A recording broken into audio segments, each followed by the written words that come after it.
Aku bosan denganmu, kamu sakit-sakitan, tidak bisa diandalkan lagi untuk memuaskan aku. Sorot mata seorang pria paruh baya menajam, menatap sang istri yang lagi-lagi membuat amarahnya memuncak. Wanita itu hanya bisa meringkuk seraya menutup kedua telinganya. Tubuhnya bergetar setiap kali dibentak dan dipukuli, pria yang begitu ia cintai dulu. Kini tidak lebih dari seorang monster. Lihatlah, apa yang bisa kau lakukan selain menangis seperti bayi? Aku sudah lelah, hidup dengan wanita stres sepertimu, lebih baik kita Tidak. Wanita itu mencoba untuk bangkit, dengan kedua kaki ringkih ia melangkah mendekati suaminya. Jangan katakan itu. Aku mohon, setidaknya sampai Narumi lulus kuliah, biarkan dia tahu bahwa hubungan kita baik-baik saja. Halah! Ia menepis tangan istrinya. Lagi-lagi alasan kamu hanya karena Narumi dan Narumi. Dia sudah cukup dewasa sekarang. Aku sudah tidak sudi hidup dengan wanita sepertimu. Rumah tangga yang terjalin selama puluhan tahun tidaklah menjamin sebuah keharmonisan. Orang ketiga bisa datang kapanpun. Saat seorang istri tak lagi secantik dulu, saat raga tak lagi sebugar dulu, maka laki-laki yang pada dasarnya menomorsatukan hasrat dan kepuasan, akan mencari wanita yang lebih muda dan seksi. Akibat dari pertengkaran orang tua, ada anak yang menjadi korban. Seperti saat ini, gadis berumur 20 tahun bernama Narumi Fatima Sherlyn, atau kerap disapa Rumi, sedang berdiri di balik tembok. Kedua tangannya terkepal erat saat merasa benci dan marah ketika secara sembunyi-sembunyi menyaksikan ibunya direndahkan oleh ayahnya sendiri. Plak! Suara tamparan itu membuat Narumi tak bisa lagi menahan diri. Jika biasanya ia akan pura-pura tidak mendengar, maka kali ini ia telah sampai di batas sabarnya. Ayah, stop! Kedua pasutri itu menoleh ke arah pintu keluar, melihat Narumi melangkah dengan cepat. Rurumi, kenapa kamu pulang cepat, nak? Wanita berusia 40 tahunan itu segera menyeka air matanya, meski ia tidak akan bisa menutupi bekas kemerahan di pipi akibat tamparan suaminya. Bukannya menjawab, Narumi malah menoleh menatap ayahnya dengan sorot mata tajam tanpa rasa hormat sedikit pun. Ayah, keterlaluan, apa seperti ini cara seorang suami memperlakukan istrinya? Kakau, berani-beraninya bicara keras di depan ayah. Pergi kamu, ini bukan urusan kamu. Tidak akan. Ayah pikir aku tidak tahu apapun. Aku tahu, sangat tahu. Tapi ibu selalu menahan aku. Sekarang aku sudah tidak tahan. Di buku dongeng sosok ayah digambarkan bertanggung jawab dan penyayang, namun kenyataannya tidak. Aku tidak akan pernah mencintai ayah seperti ini. Tidak. Narumi! Ibu berusaha untuk menahan Narumi agar berhenti untuk bicara lebih banyak. Dengan kedua mata yang mulai basah karena air mata kekecewaan, Narumi menoleh menatap ibunya. Kenapa ibu selalu bertahan dipukul, dihina dan dikhianati? Bahkan hewan sekalipun tidak pantas diperlakukan seperti ini. Aku mohon jangan bertahan lagi hanya demi aku. Sika, sombong sekali kau bocah. Tanpa uang ayah kau tidak akan bisa kuliah seperti sekarang. Ayah menyesal mempunyai anak seperti kamu, anak tidak tahu diri. Tangan pria paruh baya itu terangkat ke atas hendak melayangkan satu tamparan ke wajah putrinya. Namun dengan berani Narumi menangkis tangan sang ayah. Apa aku masih harus bersikap hormat kepada seorang pria yang mengabaikan anak dan istrinya demi wanita lain? Rumi, sudah nak. Lirih ibu seraya menahan sesak di dadanya. Tidak, Bu, selama ini aku tidak bisa tidur dengan nyenyak dan aku tidak bisa fokus menyusun skripsiku karena memikirkan ibu yang selalu diperlakukan buruk oleh ayah. Narumi menghempaskan tangan sang ayah. Ayah boleh pergi jika ingin pergi. Aku akan mengurus dan membiayai pengobatan ibu sendiri, meski harus bekerja siang malam sekalipun. Hah? Sombong sekali kamu. Oke, ayah akan pergi dan tidak akan kembali ke sini. Dengar baik-baik, mulai hari ini ayah tidak menganggap kamu anak lagi, urus dirimu sendiri dan mulai hari ini, ayah menalak ibu kamu, kami bercerai. Pada akhirnya pernikahan yang dipertahankan dengan alasan anak, berakhir dengan kata talak yang terucap lugas tanpa sedikit pun penyesalan. Narumi memeluk sang ibu yang sedang dirundung kesedihan. Sebagai seorang anak, hatinya telah lama dipatahkan, dan kini benar-benar hancur menjadi abu. Ayah yang seharusnya menjadi cinta pertama seorang anak, malah menjadi penyebab trauma mendalam yang mungkin akan membuat Narumi tidak mempercayai cinta dan pernikahan. Beberapa bulan berlalu. Rintik hujan sore ini menjadi saksi bisu dua orang pria paruh baya yang sedang duduk berdampingan di kursi tunggu rumah sakit. Yang dulu menjadi sosok orang tua kini telah tiada. Yang muda pun kini telah menua, begitulah kehidupan. Yang dulu masih dalam kandungan kini sedang merajut asa dengan cara masing-masing. Sudah 4 tahun berlalu, kamu harus mengambil tindakan tegas, Zam. Amar tidak seharusnya hidup seperti Zambi. Dibilang tapi dia masih bernafas. Dibilang hidup tapi hatinya telah lama mati. Kecelakaan pesawat 2 tahun lalu telah membawa pergi hati dan seluruh dunianya, Van. Raline meninggal saat mereka akan menikah. Bagaimana Amar tidak hancur? Ujar Pak Azam seraya memijat tekuk lehernya yang terasa tegang. Muhammad Azzam Al-Mahri, mempunyai putra dan putri kembar yang mempunyai nasib yang sangat berbeda. Di saat anak perempuannya Maira telah menikah, anak laki-lakinya masih terbelenggu dalam luka masa lalu yang tak kian redam meski dimakan waktu. 1 minggu sebelum pernikahan, putranya Amar harus menerima kenyataan jika sang pujaan hati menjadi salah satu dari ratusan orang korban pesawat yang terjatuh di Laut Jawa. Tepat 1 minggu pencarian tim SAR, jenazah Raline ditemukan meski tak lagi lengkap akibat ledakan pesawat tersebut. Sejak hari itu, Amar menjadi sosok yang sangat dingin dan tertutup. Om Revan yang tadi bungkam, menarik senyum tipis saat dari kejauhan melihat kedatangan sang keponakan. Baru diomongin, dia sudah datang. Azzam ikut menoleh, memandang Amar yang sedang melangkah mendekatinya. Lihatlah betapa gilnya dia sekarang. Datang ke rumah sakit saja masih membawa tas kerja dan tapnya. Sika, sebenarnya sikap gila kerja itu sudah keturunan bukan? Kau juga dulu begitu. Sahut Om Revan. Pa, Mama bagaimana? Tanya Amar seraya mencoba mengatur napasnya yang tersengal-sengal. Baik-baik saja. Mama kamu sedang di dalam ditemani Maira. Masuklah, katanya Mama ingin bicara sama kamu.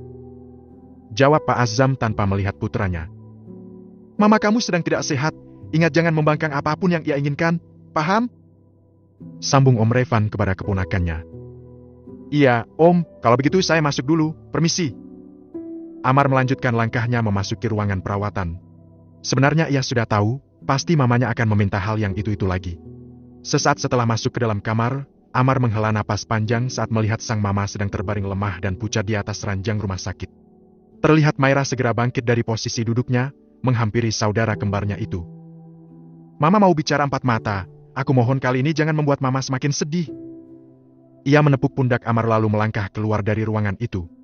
Kini tinggallah Amar dan mamanya, yang berada di kamar itu.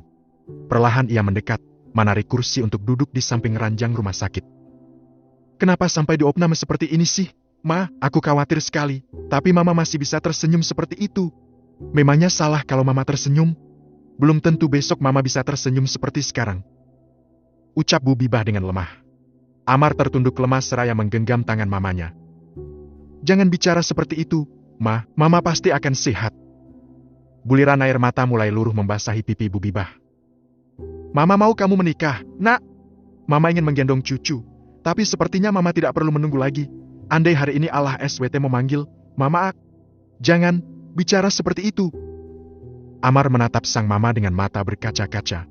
Baru kali ini ia melihat wanita paling ia hormati itu terbaring di ranjang rumah sakit. Baiklah, aku mau menikah. Calonnya terserah Mama dan Papa saja, aku akan terima. Seketika Bu Bibah menarik napas lega. Yakin Mama dan Papa yang pilih?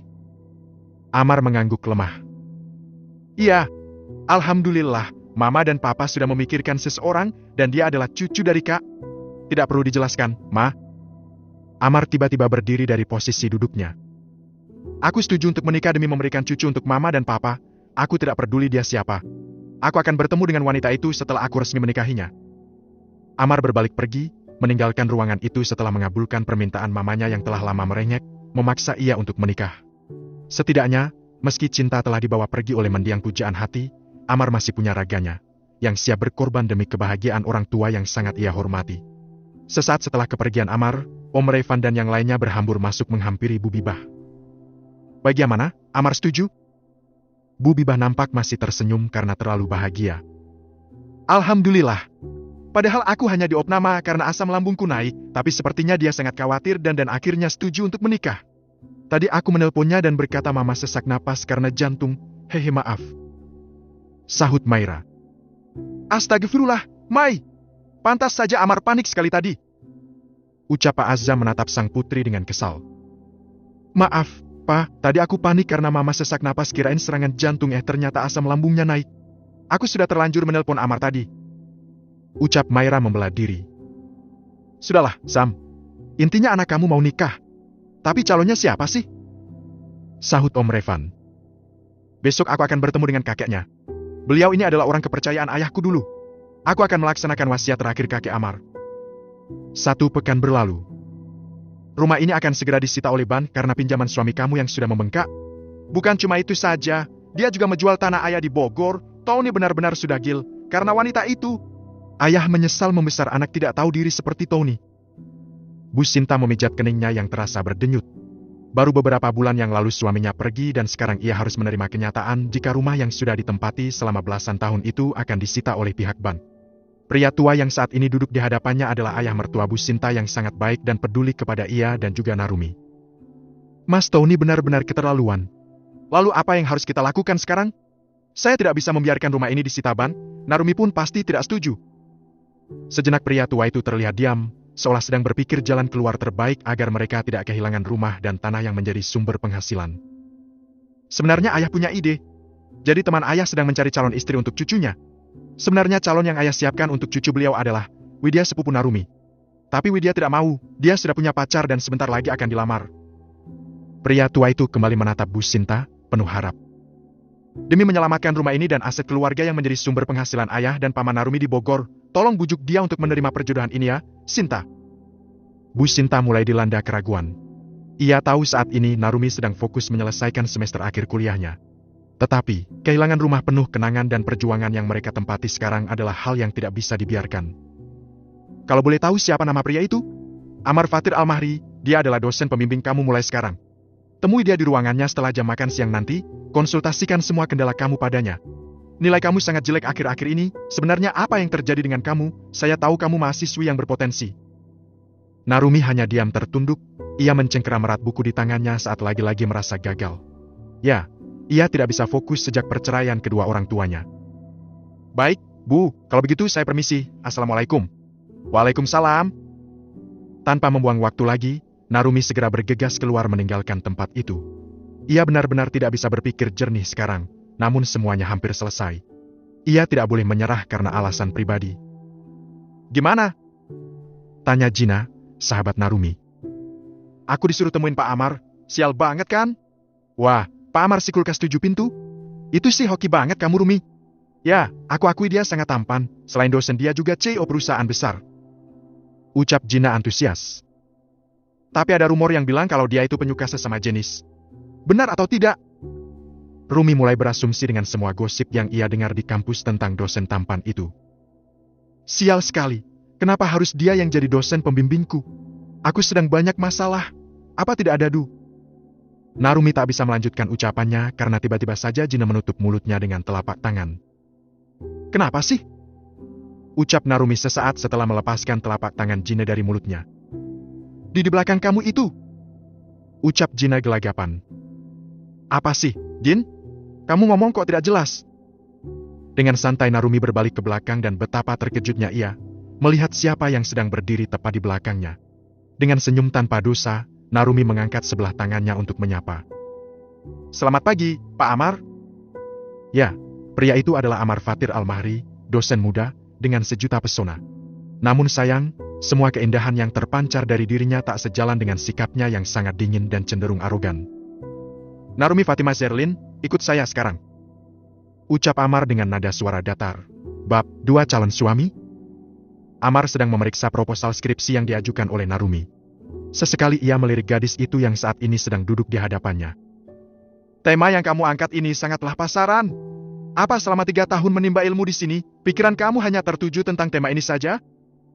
Brak! Amar melempar berkas itu dengan keras ke atas meja. Ulangi, riset lagi dan ajukan judul baru. Saya berikan waktu 1 minggu. Dengan raut wajah datar, ia menyandarkan tubuhnya sambil berpangku tangan. Ulangi? Narumi nampak tak percaya saat Amar menyampaikan ucapan itu kepadanya. Tapi Pak, saya sudah menyiapkan tema ini sejak lama, riset saya juga sudah sangat matang. Jika mengulang judul baru, kapan saya sidang? Masih dengan raut wajah datar, Amar menunjuk tempat sampah di samping meja kerjanya. Kalau kamu sudah bosan belajar, buang saja kartu tanda mahasiswi kamu di sana. Rasanya Narumi ingin memaki, namun ia berusaha untuk menahan diri, demi gelar yang ia perjuangkan. Semuanya harus berjalan lancar meski dosen di hadapannya ini bagai malaikat Israel yang kapan saja bisa mengakhiri mimpi pejuang skripsi sepertinya. Baiklah. Saya akan kembali menemui Bapak minggu depan. Narumi terlihat begitu pasrah saat berdiri dari posisi duduknya. Ia melangkah perlahan menuju pintu keluar hingga tiba-tiba. Tunggu! Ucapan Amar membuat langkah Narumi terhenti. Gadis itu berbalik badan, memandangi Amar yang masih duduk santai di kursi kerjanya. Ya, kenapa lagi? Minggu depan, saat kamu kembali ke hadapan saya, tolong berpakaian yang sopan. Pakaian kamu sekarang tidak mencerminkan nama tengah yang melekat padamu. Ujar Amar lalu kembali sok sibuk di depan layar laptopnya. Sementara Narumi masih berada di sana, ia memperhatikan penampilannya saat ini yang sedang memakai kemeja lengan pendek dan rok di atas lutut. Kenapa dia malah membahas nama tengahku? Apa matanya begitu terganggu? Apa dia sedang mengalihkan isu tentang dirinya yang menyukai sesama San-es? Hahaha, ternyata dia cerdik juga, batin Narumi. Klek. Baru saja Narumi hendak melanjutkan langkah, seorang mahasiswa memasuki ruangan itu. Ia masih berdiri di sana, memandangi bagaimana cara pandang Amar terhadap mahasiswa yang baru saja masuk. Lihatlah, giliran laki-laki muda dan tampan masuk kemari, dia malah tersenyum. Fix ini sih bukan sekedar isu, dia pasti anu, batin Narumi. Tak ingin berlama-lama di sana, Narumi segera beranjak pergi dengan langkah cepat. Bagaimana, Pak? Apakah cucu Pak Halim bersedia? Tanya Bu Bibah seraya terus mengupas buah pir kegemaran sang suami.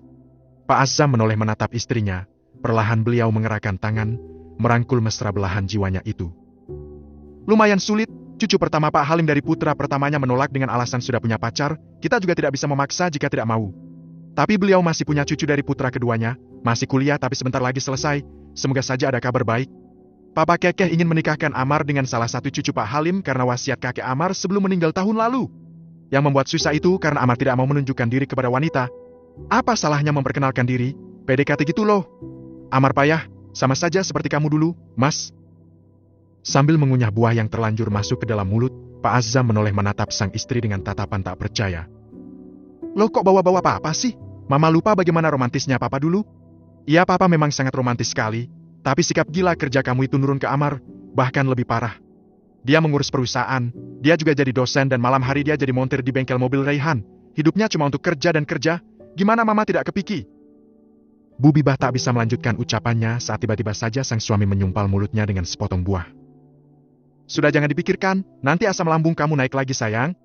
Hati putra kita memang sedang tidak baik-baik saja sejak kepergian Ralini. Tapi papa tidak henti-hentinya berdoa, agar kelak ada seorang wanita yang bisa memulihkan luka di hatinya. Jelas Pak Azam seraya mengusap pelan punggung sang istri. Mama juga selalu berdoa seperti itu. Sejak kecelakaan pesawat yang dialami Raline, Mama seperti tidak mengenali putra kita. Pak, bagaimana ini? Sampai kapan semuanya akan seperti ini? Bu Bibah menyadarkan kepalanya di pundak kokoh sang suami.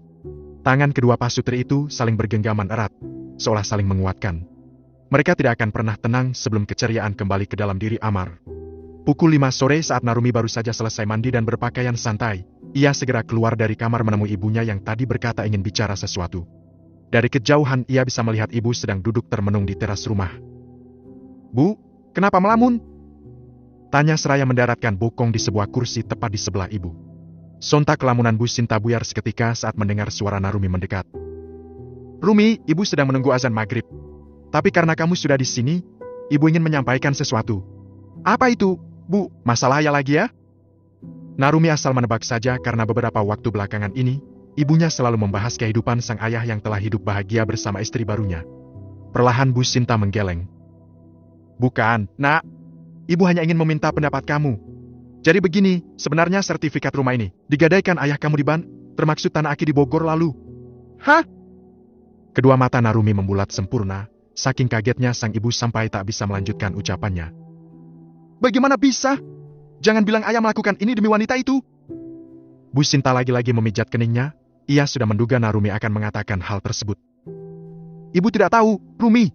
Yang jelas sekarang ibu hanya ingin meminta kamu memilih, apakah kita biarkan saja rumah ini disita Ban, atau kita harus memperjuangkannya. Tentu saja Rumi tidak mau rumah ini disita. Tapi bagaimana cara memperjuangkan rumah ini? Bu, bukannya kita tidak punya tabungan? Tanya Narumi penasaran. Sebenarnya, Bu Sinta mulai gelagapan saat hendak menyampaikan tentang perjodohan itu kepada Narumi. Sebenarnya Aki kamu punya jalan keluar, beliau bilang cucu dari temannya ingin melamar kamu jadi istri.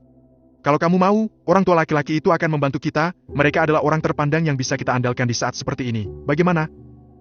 Sejenak Narumi nampak diam terpaku, mencoba untuk memahami ucapan sang ibu yang menurutnya sangat tiba-tiba dan mustahil. Kenapa harus pernikahan? Apa tidak ada jalan lain untuk mempertahankan? Mungkin saat ini hal itulah yang sedang Narumi pikirkan. Menikah? Lirihnya. Bu Sinta mengangguk cepat. Katanya laki-laki ini lulusan luar negeri. Kamu mau dijodohkan sama dia? Kalau kamu mau pernikahan kalian akan digelar minggu depan. Sontak Narumi langsung menggelengkan kepalanya. Bagaimana bisa seperti itu? Bu, setidaknya harus bertemu dulu, kenal dulu baru bisa memutuskan. Lagi pula kenapa kita harus menanggung semua ini? Ayah, seharusnya dia yang bertanggung jawab atas hutang di ban. Narumi segera berdiri dari duduknya. Aku akan menemui ayah. Dia tidak bisa lepas tangan seperti ini. Ayah yang berhutang jadi ayah juga yang harus melunasi. Jangan korbankan masa depanku dan rumah ini. Bu Sinta menggenggam tangan putrinya erat. Justru ibu melakukan semua ini demi masa depan kamu, demi menyelamatkan kuliah kamu, Rumi. Kedua tangan Narumi terkepal erat. Entah bagaimana caranya menyampaikan semua yang ia rasakan. Dadanya mulai sesak karena sebagai seorang anak ia tidak pernah merasakan arti kebersamaan dan ia tidak pernah mendapatkan haknya untuk sekedar bercerita apa ia rasakan. Apa ibu tidak tahu? Sebenarnya aku tidak mau kuliah sejak awal. Kelopak mata Bu Sinta terbuka lebar. Apa? Aku kuliah karena ibu bilang itu adalah impian ibu yang tidak bisa tercapai saat muda. Aku belajar tanpa mengeluh dan akhirnya aku lulus universitas negeri. Ibu selalu bilang aku harus lulus universitas, harus tanpa tapi. Suara Narumi mulai bergetar saat tak kuasa menahan air matanya. Ibu rela direndahkan, dicaci maki dan diduakan oleh ayah, asal biaya kuliahku terpenuhi. Apa ibu pikir aku bahagia? Tidak. Rasanya aku ingin sekali saja duduk santai dengan kedua orang tuaku. Aku ingin menceritakan kalau aku lelah. Aku ingin dimanja kalian tapi aku tidak pernah merasakan itu semua. Yang terjadi malah sebaliknya. Aku mencoba begitu banyak obat demi menjaga mentalku. Ibu tidak tahu itu kan? Bu Sinta nampak syok, karena untuk pertama kalinya Narumi, anak yang begitu tertutup dan mandiri hari ini menyampaikan isi hatinya yang telah lama terpendam. Maafkan, Ibu. Rumi ya. Aku tidak menyalahkan, Ibu. Ucapnya memotong ucapan sang ibu. Aku hanya tidak suka ibu mengalah terus. Jangan meminta aku mengorbankan hidupku hanya untuk melunasi hutang pria yang bahkan telah memutuskan hubungan dengan kita. Dia merendahkan kita, Bu. Dia memilih wanita itu dan sekarang ingin mengambil hak kita. Aku tidak akan diam saja. Narumi segera menyeka air matanya. Ia berbalik masuk ke dalam rumah, meninggalkan Bu Sinta yang masih diam terpaku di sana. Amar, apa kau tidak lelah? Tanya sepupu Amar yang bernama Raihan Syahputra. Putra dari pasangan Revan Saputra dan Ayudia. Raihan adalah seorang pemilik showroom mobil mewah sekaligus pemilik bengkel modifikasi mobil yang cukup terkenal di pusat Jakarta.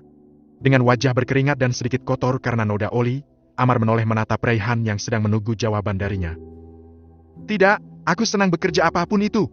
Kau tahu, seluruh duniaku telah dibawa pergi oleh Raline ke surga, jadi sekarang sisanya hanya melanjutkan hidup saja. Ya aku tahu sekarang kau segil, ini.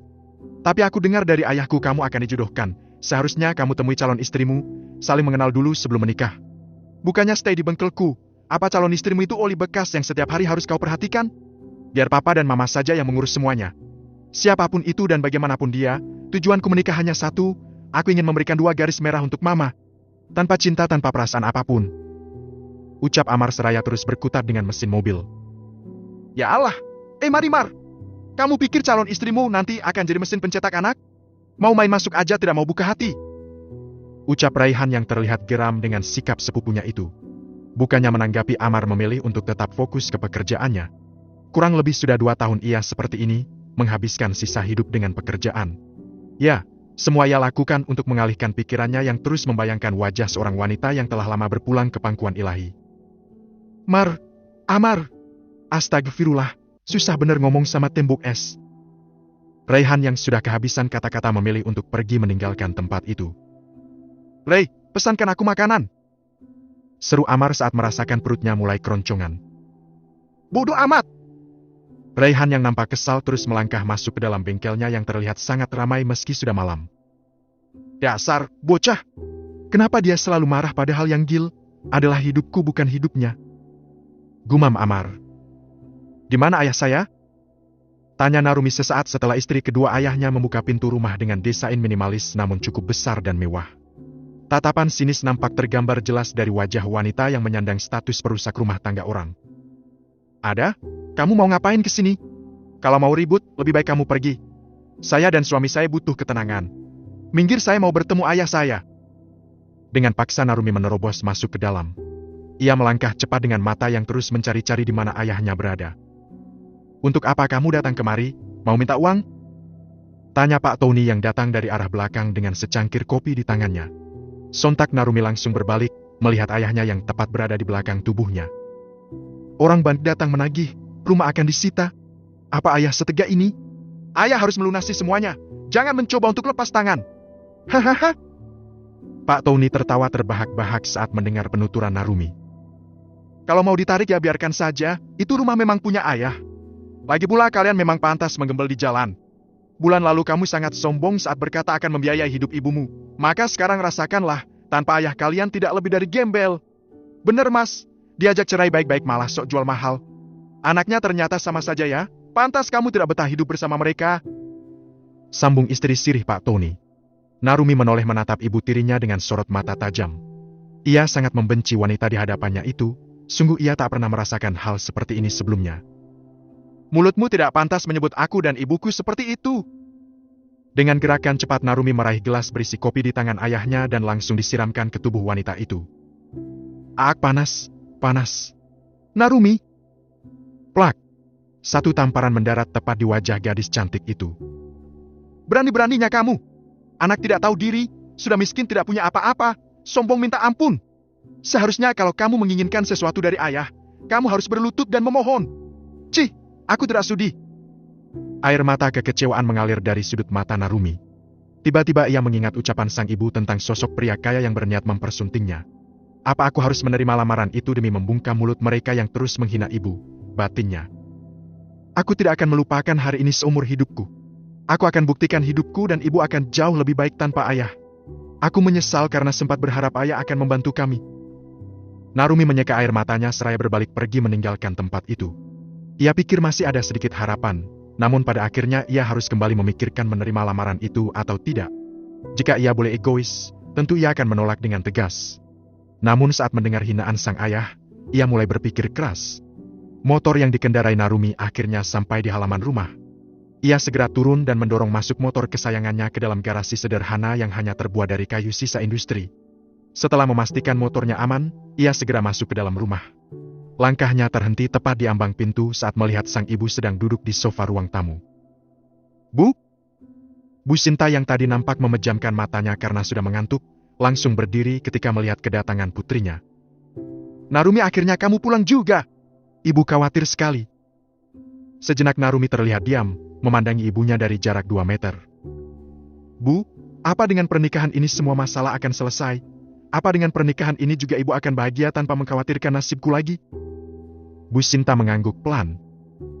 Jika kamu punya suami, ibu akan lebih tenang. Narumi menundukkan kepalanya saat matanya mulai memanas. Setelah berhasil mengontrol dirinya, ia kembali menatap sang ibu. Baiklah, aku akan menerima lamaran itu. Tapi aku punya satu syarat. Perlahan Bu Sinta melangkah mendekati Narumi. Syarat? Apa itu? Bab 3 melepaskan seutuhnya. Waalaikumsalam, Pak Halim. Bagaimana perkembangannya? Alhamdulillah, cucu saya sudah setuju. Tapi dia meminta satu syarat yang ingin ia sampaikan langsung kepada Anda, Pak. Bagaimana? Ekspresi wajah Pak Azam seketika berubah. Ia terlihat begitu antusias hingga berdiri dari posisi duduknya.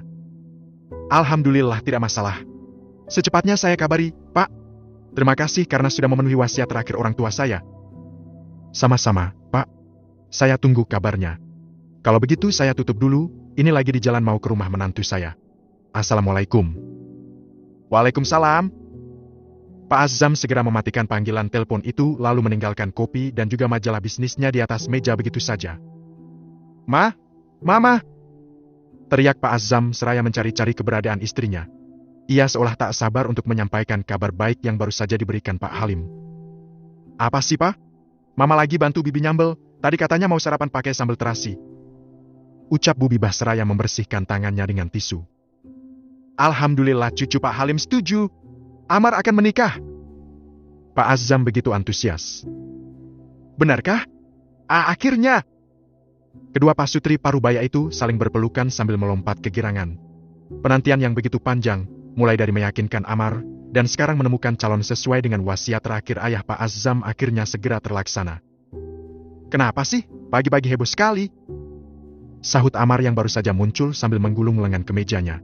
Sontak Bu Bibah langsung melepaskan pelukannya. Ia menghampiri Amar dan menangkup wajah putranya itu dengan kedua telapak tangan. Akhirnya sebentar lagi kamu akan menikah. Jangan galau-galau lagi anak ganteng. Kedua kelopak mata Amar terbuka sempurna. Tubuhnya mendadak beku, sepertinya ia tidak menyangka jika secepat ini kedua orang tuanya akan menemukan calon yang pas dan setuju untuk dipersunting oleh dirinya yang bahkan tak mau menunjukkan diri. Sekarang papa harus menelpon keluarga kita, dipandang mereka pasti kaget dan ikut senang.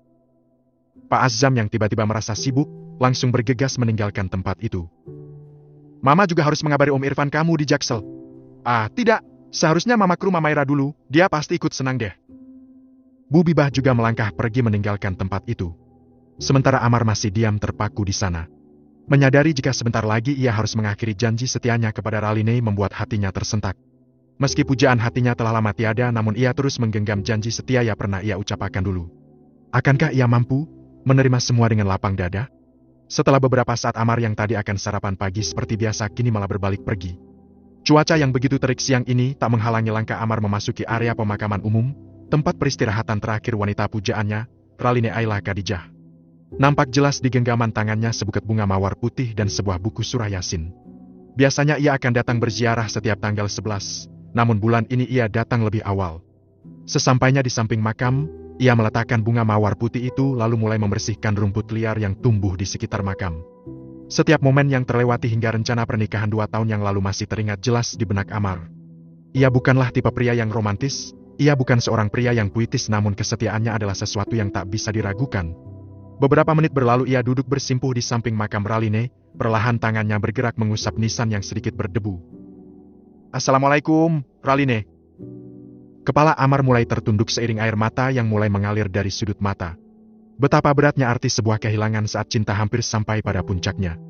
Jari jemari Amar menggenggam erat buku Yasin yang di sampulnya terpajang foto wanita cantik berhijab putih yang seharusnya tertempel di buku nikah mereka. Suara isak tangis itu terdengar lirih.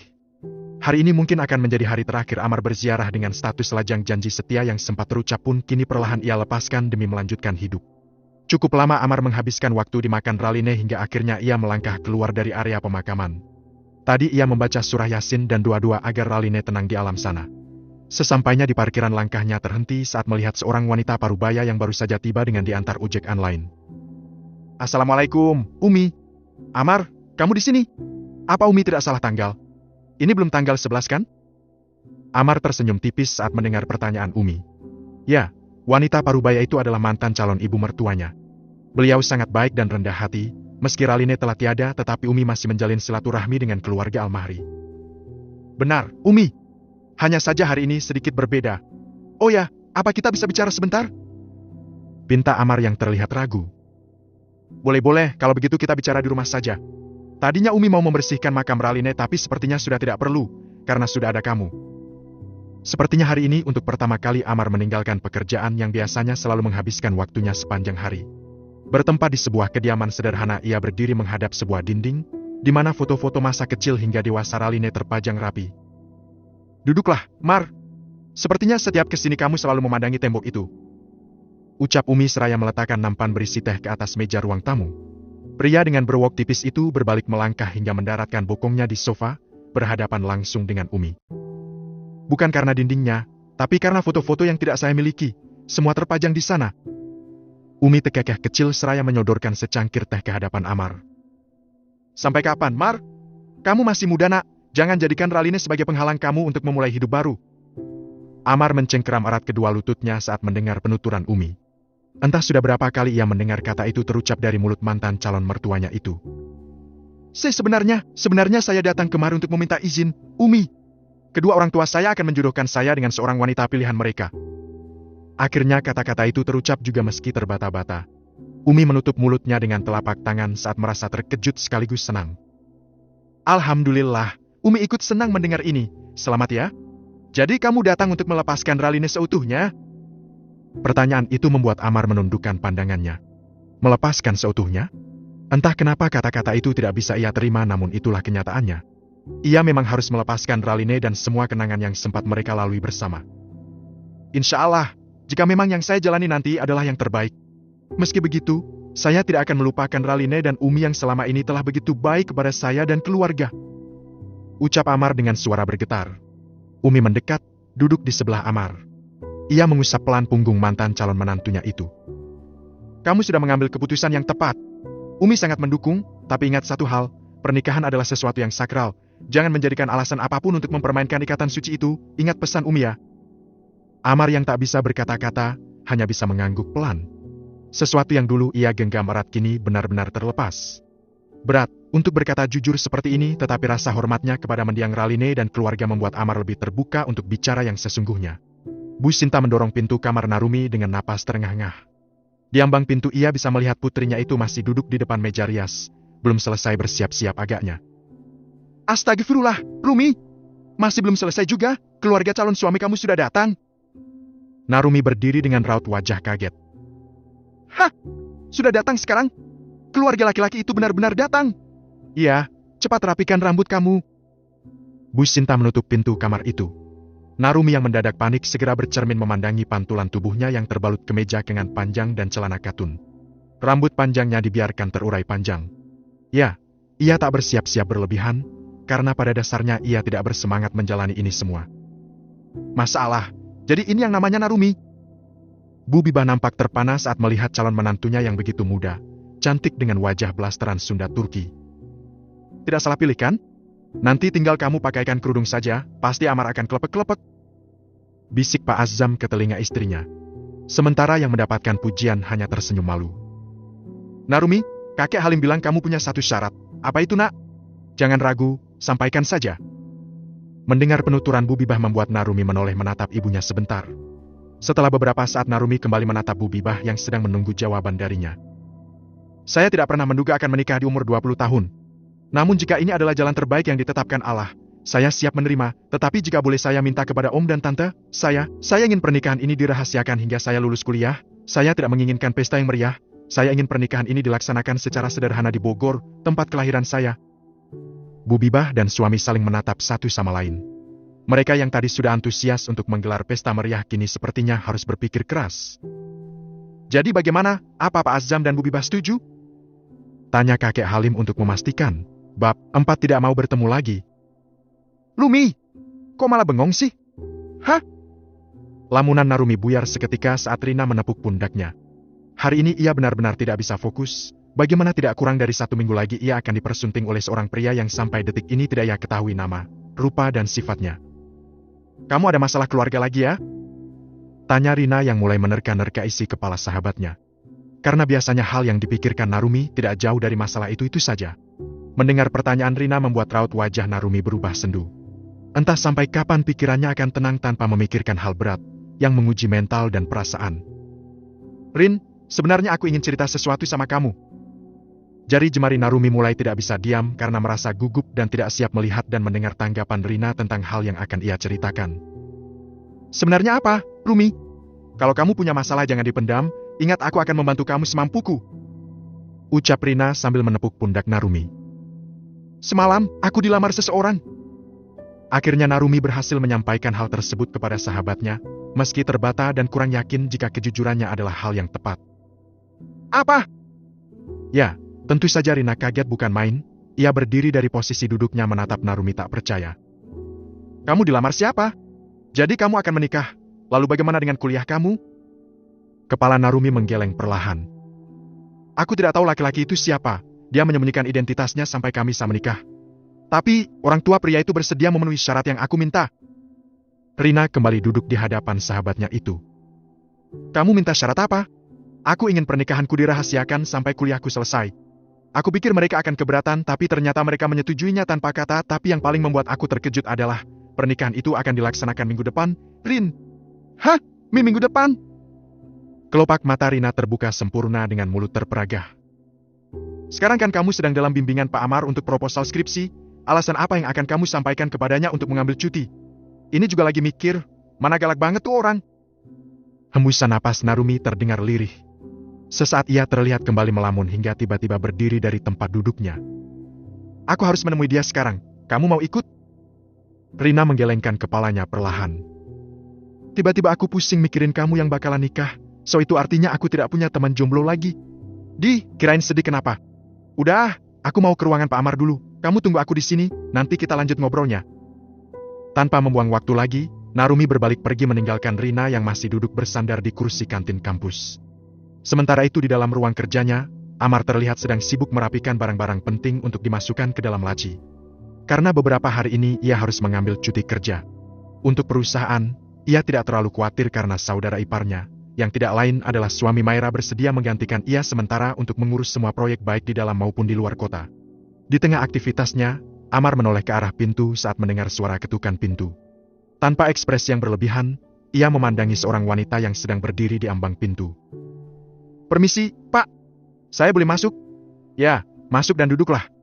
Kebetulan ada hal yang mau saya bicarakan juga," ucap Amar, menghentikan aktivitasnya sejenak. Tanpa ragu Narumi segera duduk di hadapan Amar seraya terus berpikir alasan seperti apa yang harus ia sampaikan agar dosen pembimbingnya itu tidak curiga dan banyak bertanya. "Bagaimana perkembangan tema proposal skripsi kamu?" Narumi yang sejak tadi memikirkan cara untuk menyampaikan alasan yang tepat untuk mengambil cuti, mendadak blank. Maksud saya, saat ini saya masih melakukan riset." Entah mengapa kali ini Amar tak banyak tanya dan protes. Ia hanya mengangguk dengan raut wajah datar. "1 minggu ke depan saya akan mengambil cuti kerja. Saya minta proposal kamu siap minggu depan." "Harus siap minggu depan?" Kedua mata Narumi membulat sempurna. Ia cukup senang saat Amar berkata akan mengambil cuti kerja selama 1 minggu, namun tugasnya. Bagaimana caranya ia menyelesaikan proposal itu sedangkan 1 minggu ke depan ia harus pergi ke Bogor. "Kenapa? Jika tidak sanggup, kamu bisa cari dosen pembimbing lain. Sudah saya tegaskan jangan pernah main-main dengan saya. Jika kamu mau gelar, kamu harus berusaha." Pada akhirnya kesabaran Amar yang hanya setipis tisu pupus habis tak bersisa. "Sebenarnya saya juga punya acara penting, Pak. 1 minggu ke depan, apa tidak bisa diberikan toleransi sedikit saja?" ucap Narumi yang mulai memohon. Sejenak Amar nampak terdiam, hingga akhirnya ia mengangguk pelan. "Baiklah, boleh. Tapi saya mau kamu siapkan 2 proposal skripsi dengan tema berbeda yang akan saya pilih salah satu nanti." "Apa?" Sungguh Narumi tidak habis pikir, menyiapkan satu saja sudah menyita waktu, tenaga dan pikiran. "Pak, tidak bisa begitu dong. Ini namanya penjajahan mahasiswa. Please Pak, jangan kejam dong sama saya. Kamu protes lagi?" tanya Amar yang tak mau kalah. Sontak Narumi langsung berdiri dari tempat duduknya. "Iya, saya protes. Mungkin Anda benar, saya mau cari dosen pembimbing lain saja. Saya tidak mau bertemu dengan dosen tidak berperasaan seperti Anda lagi." Amar yang ikut emosi pun berdiri seraya menunjuk lurus ke depan wajah Narumi. "Oke, saya pegang kata-kata kamu. Saya juga tidak mau bertemu dengan mahasiswi pemalas seperti kamu lagi. Oke." Narumi mengencangkan tali tasnya, hendak pergi dari ruangan itu. "Semoga saja Anda secepatnya mendapatkan hidayah, panjang umur, biar nanti bisa melihat saya sukses suatu saat. Saya pamit, Assalamualaikum." Amar nampak tercengang, baru kali ini ia berhadapan dengan mahasiswi yang begitu berani membangkangnya. "Waalaikumsalam. Hei, saya belum selesai bicara." Narumi tak lagi memperdulikan teriakan Amar, ia terus melangkah sambil menghentakkan kakinya dengan kesal dengan mulutnya terus berkomat kami tidak jelas. "Dasar dosen killer, tidak tahu apa orang lagi banyak beban hidup malah ditambahin. Aku sumpahin, nanti dia punya istri yang persis sifatnya seperti aku." Gumam Narumi yang terus melanjutkan langkahnya menyusuri koridor kampus. "Larum, udah selesai ngomong sama Pak Amar?" tanya Rina saat Narumi kembali menghampirinya. "Aku kesal sekali, pokoknya aku mau cari dosen pembimbing lain. Dia benar-benar menyebalkan. Masa dia meminta aku untuk menyiapkan 2 proposal yang berbeda dalam waktu singkat, tidak masuk akal." Narumi segera duduk di samping Rina. Ila meraih secangkir es teh dan langsung meneguknya tanpa menggunakan sedotan. Rina yang nampak habis pikir hanya bisa menggeleng tak percaya. "Jangan kesel-kesel Rum, kalau nanti calon suami kamu seperti itu. Cuek, dingin, angku gimana?" "Haha, tidak mungkin Rina. Kakekku tidak mungkin menyesatkan cucunya sendiri." Sanggahnya, bab 5 dunia tak selebar daun pintu. 1 minggu berlalu. Pada akhirnya seiring arus takdir yang diikuti oleh Narumi, ia sampai pada satu titik di mana pasrah tak lagi sekedar kata. Ya, hari ini akad nikahnya dengan seorang pria pilihan keluarga akan segera dilaksanakan. "Sekarang buka mata," ucap seorang emwa yang baru saja selesai mendadani Narumi. Perlahan kelopak mata Narumi terbuka, dari pantulan cermin ia cukup terpana melihat wajahnya yang sangat cantik dengan makeup flawless, rambut panjangnya yang biasa terurai kini tersanggul indah bak putri kerajaan. Sungguh kecantikannya menggambarkan kecantikan wanita Sunda. "Dih, biasanya rambut kamu kayak singa Rum. Bisa cantik juga kamu," sahut Rina yang baru saja datang dan langsung masuk ke kamar pengantin. Narumi yang tadi nampak sendu seketika bisa tertawa. "Bisa saja kamu, Rin. Mata kamu kemana saja selama ini? Hahaha, bercanda aku mah. Kamu cantik banget Rum, sumpah. Tapi, calon suami kamu siapa sih? Ganteng tidak? Tanya Rina yang sejak 1 minggu belakangan ini sangat penasaran. Tahu ah, aku tidak mau tahu dan tidak berminat untuk mencari tahu. Ikhlas pasrah pokoknya mah. Jawab Narumi. Kalau pria itu jelek, giginya tonggos, matanya besar dan badannya gendut tinggi, gimana? Tanya Rina lagi. Ih tidak kok. Ucap pria tulang lunak yang tidak lain adalah asisten Emua dan kebetulan mereka adalah Emua langganan Bu Bibah dan Maira, saudara kembar Amar. Kemarin aku nganter baju pesanan Bu Bibah, anaknya ganteng banget get. Cuma cuek Cin, aku godain malah melotot. Kan aku takut. Bahahaha. Narumi dan Rina kompak tertawa saat mendengar penuturan pria tulang lunak itu. Ada saja hal lucu yang berhasil membuat Narumi melupakan kesedihannya. Ya, meski kepasrahan telah sampai pada puncaknya, tidak Narumi pungkiri ia pernah mempunyai mimpi kecil untuk menikah dengan pria yang ia cintai dan juga mencintainya. Namun harapan itu kini tinggallah angan-angan. Masa depannya masih samar-samar bahkan tidak bisa Narumi prediksi sedikit pun. Masih jauh? Tanya Amar yang sejak subuh tadi sudah berangkat bersama kedua orang tuanya untuk menghindari kemacetan. Tuh di depan sana ada janur kuning, bentar lagi sampai. Ucap Pak Azam menunjuk lurus ke depan. Sabar Marjuki, gak sabar banget yang mau unboxing. Gumam Raihan yang duduk di samping sepupunya. Sontak Amar menoleh dengan raut wajah kesal saat mendengar gumaman sepupunya itu. Diam bisa? Iya maaf, bercanda. Ucap Amar sambil menumpukan kedua tangannya. Setelah beberapa saat akhirnya rombongan mobil keluarga Al-Mahri sampai di halaman rumah sederhana milik kakek Halim. Terlihat situasi tidak terlalu meriah karena hanya mengundang ketua RT setempat dan tetangga dekat. Assalamualaikum. Pak Azam mengangkat tangannya saat melihat Pak Halim dan keluarga sudah berdiri di teras rumah untuk menyambut kedatangan mereka. Pak Halim mendekat dan langsung memeluk Pak Azam. Waalaikumsalam, akhirnya Anda sampai juga di gubuk kami.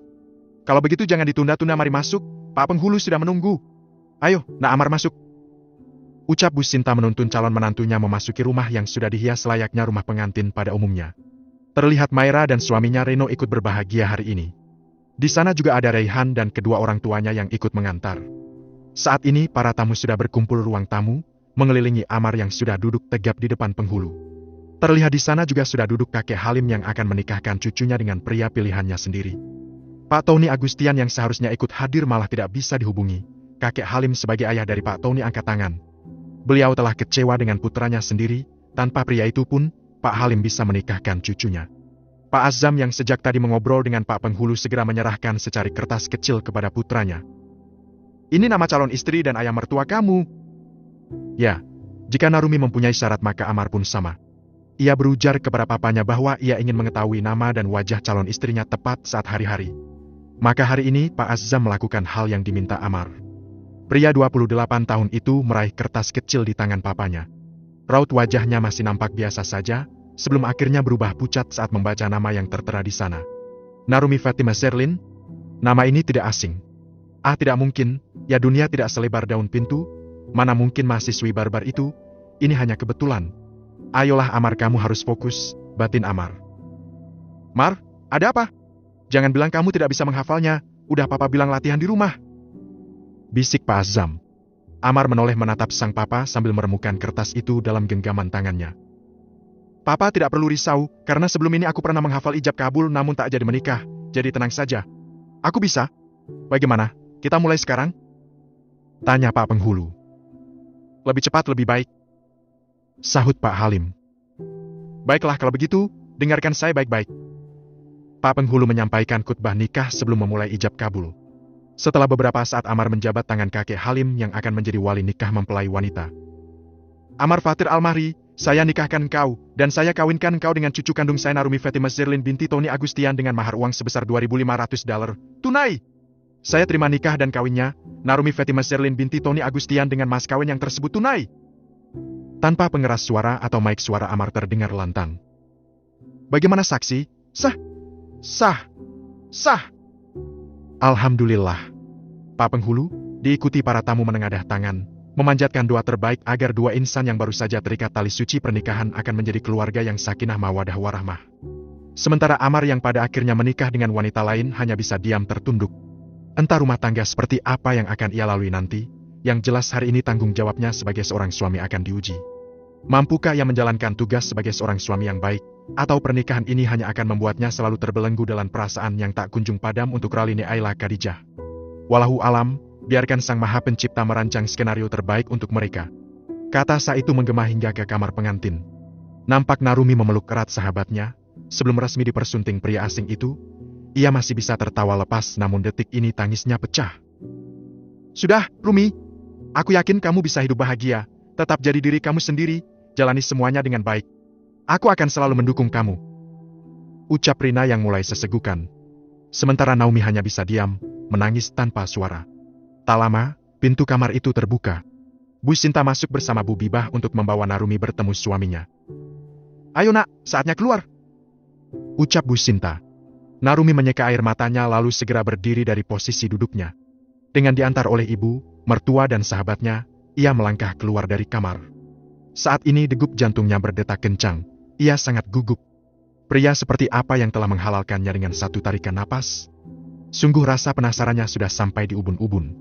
Pak Azam yang duduk di samping kakek Halim seketika tersenyum saat melihat menantunya muncul bersama Bu Sinta dan istrinya. Amar, berdirilah. Jemput istri kamu.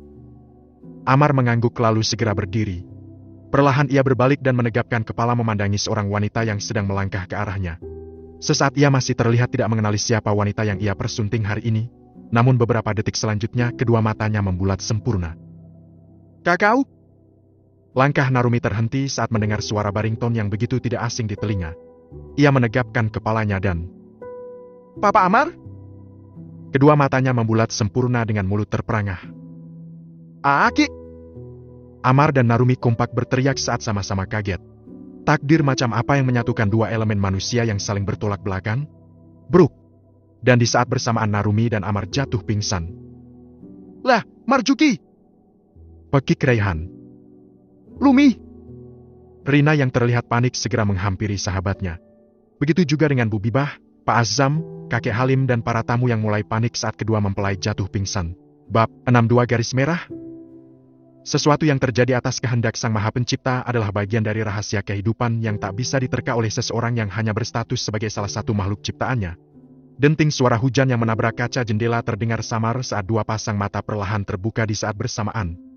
Ketika kesadaran belum sampai 100%, kedua pasutri baru itu masih sibuk dengan pikiran masing-masing. Aku baru saja terbangun, jadi semua yang terjadi tadi hanya mimpi? Ya, pasti semuanya hanya mimpi. Aku tidak mungkin menikah dengan pria menyebalkan itu. Batin Narumi.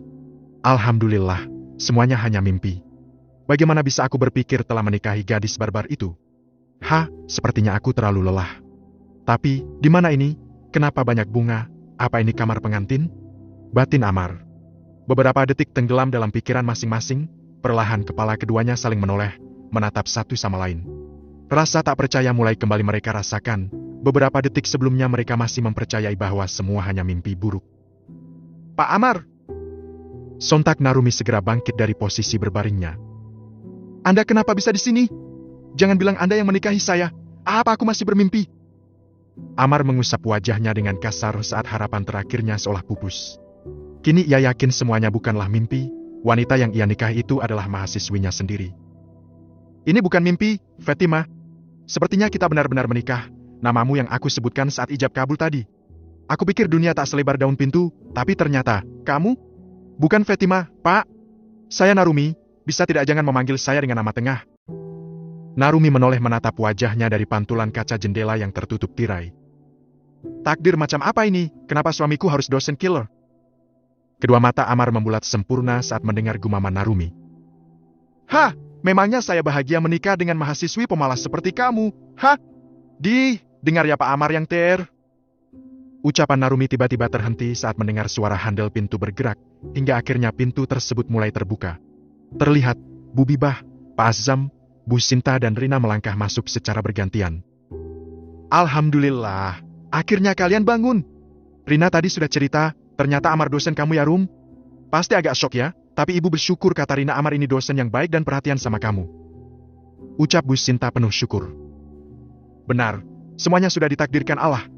Anak kita ternyata sering bertemu, Bu. Kalau begini kan mereka tidak perlu malu-malu lagi. Sambung Bu Bibah.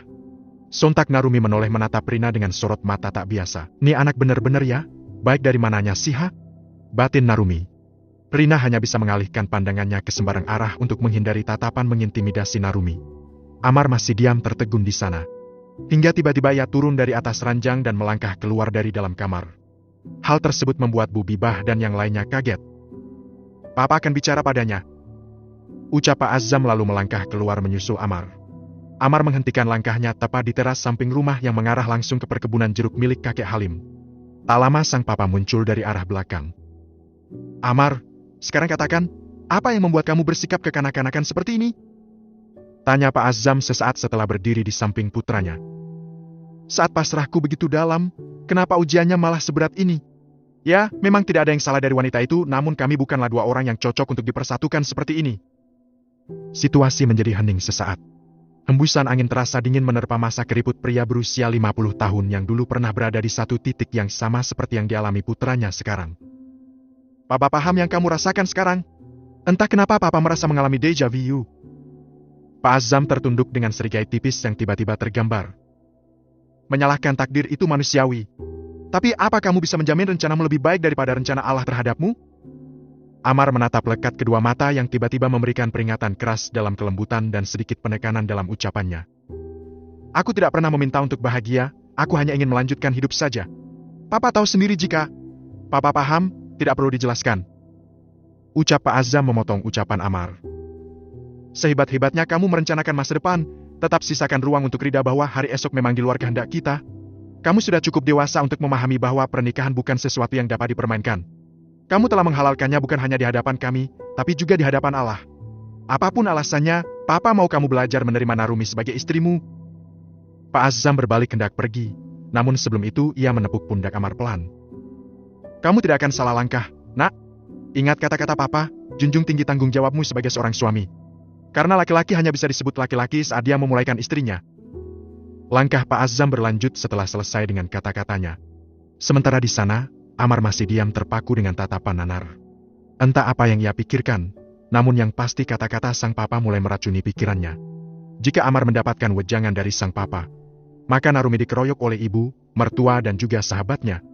Ia sampai tak bisa berkata-kata. Ya, intinya semua telah terjadi. Suka atau tidak semua harus dijalani.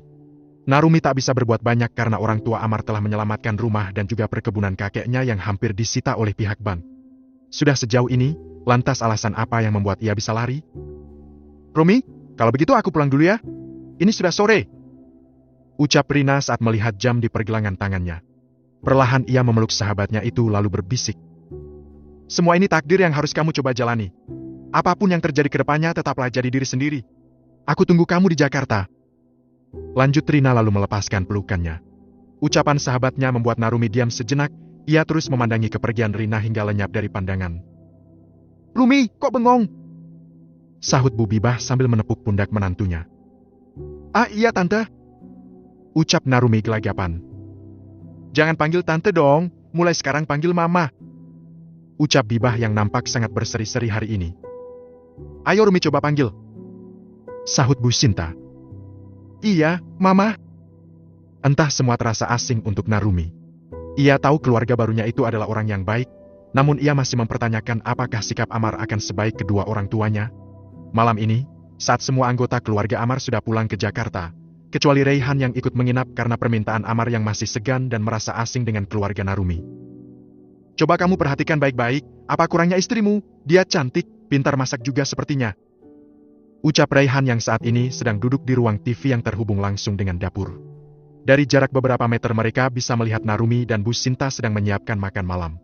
Amar yang sejak tadi fokus menonton siaran televisi tidak biasa ia nonton, kini menoleh menatap Reihan. Jangan hanya lihat dari fisiknya. Dia itu cerewet, tidak sopan, suka protes. Marjuki, jangan mencari-cari kekurangan orang lain. Kalau ngomongin sifat jelek, kamu lebih unggul loh.